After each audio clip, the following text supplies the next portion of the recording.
दिवसभर आंबट झालं झालं झालं, संध्याकाळी विषय सोडून दिला. हर म्हणले काय करा नाही, आपण आता शेती करू. ते बारीक मासे काही कामात येईना. माझा तो विषय नाही, पण ऐका, शेती करायला दादानी पाठवलं. म्हणले आज लहाना कवर चालू झालेला आहे आणि बाजरी पेरून घ्या. बाजरी पेरणं सोपी नाही बर का. दादान दोनदा तीनदा हाणले मला ते बाजरी पेरण्यावरून. मार खाल्ल्याशिवाय काही भेटत नाही.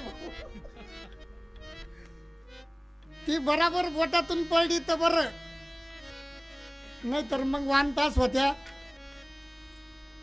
हा दाट झाली, आणि त्यात बाजरी जर दाट झाली तर तिला कंस बारीक बारीक आले म्हणले.